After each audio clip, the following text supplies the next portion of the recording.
കൊല്ലം തേവലക്കരയിലെ 8ാം class വിദ്യാർത്ഥി മിഥുൻ ഷോക്കേറ്റ് മരിച്ച സംഭവത്തിൽ സ്കൂൾ മാനേജരെയും KSEB അസിസ്റ്റന്റ് എഞ്ചിനീയറെയും പ്രതികളാക്കി.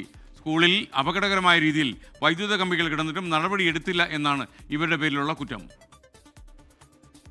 കൊല്ലത്തുനിന്ന് അരുൺരാജ് തത്സമയം ചേരുന്നു. അരുൺരാജ്, പറയൂ. Good morning.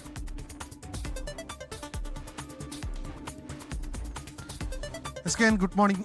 തേവലക്കരയിൽ വൈദ്യുതാഘാതമേറ്റ് ഈ മിഥുൻ മരിച്ച സംഭവത്തിലാണ് ഇപ്പോൾ ആദ്യഘട്ടത്തിൽ പ്രഥമാധ്യാപികയെ മാത്രമാക്കിയായിരുന്നു പോലീസ് കേസെടുത്തത്. ഇതിന് പിന്നാലെ വിശദമായ അന്വേഷണത്തിനൊടുവിലാണ് സ്കൂൾ മാനേജറെ കൂടി ഇപ്പോൾ ആ കേസിൽ പ്രതിയാക്കിയിട്ടുള്ളത്. 304A വകുപ്പ് പ്രകാരം സ്കൂൾ മാനേജർ ഈ കേസുമായി ബന്ധപ്പെട്ട് നേരിട്ട് ഈ കുറ്റത്തിൽ പങ്കാളിയാണ് എന്നുള്ളതാണ് പോലീസിന്റെ കണ്ടെത്തൽ. കാരണം അപകടകരമായ രീതിയിൽ ഈ വൈദ്യുത ലൈൻ കിടന്നിട്ടും സ്കൂൾ മാനേജർ ഇത് ശ്രദ്ധയിൽപ്പെട്ടില്ല. ഇത് ഇദ്ദേഹത്തിന്റെ അനാസ്ഥയാണ് എന്നുള്ളതാണ് പോലീസ് കണ്ടെത്തൽ. മറ്റൊന്ന് വൈദ്യുതി വകുപ്പിനാണ്.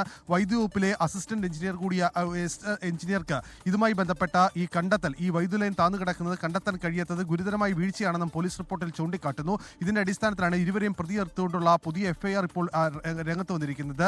ഈ കേസുമായി ബന്ധപ്പെട്ട് കൂടുതൽ പേരെ പ്രതിപട്ടികയിൽ ഉൾപ്പെടുത്താനുള്ള നീക്കവും പോലീസ് ഇപ്പോൾ ആരംഭിച്ചിട്ടുണ്ട്. ഈ സൈക്കിൾ ഷെഡ് പണിഞ്ഞ സമയത്തെ മാനേജറെ കൂടി പ്രതിപട്ടികയിലേക്ക് ഉൾപ്പെടുത്തേണ്ടി വരും എന്നുള്ളതാണ് പോലീസിന് ലഭിച്ചിരിക്കുന്ന നിയമോപദേശം. അതുകൂടി ഈ ഘട്ടത്തിൽ ഉണ്ടാകും എന്നുള്ളത് മനസ്സിലാക്കുന്നു. പോലീസ് നടപടി കൂടി ഇപ്പോൾ മുന്നോട്ട് പോവുകയാണ്. വിവിധ വകുപ്പുകളുടെ റിപ്പോർട്ടിന്റെ അടിസ്ഥാനത്തിലായിരിക്കും കൂടുതൽ പേരെ ഈ കേസുമായി ബന്ധപ്പെട്ട പ്രതിപട്ടികയിൽ ഉൾപ്പെടുത്തുക.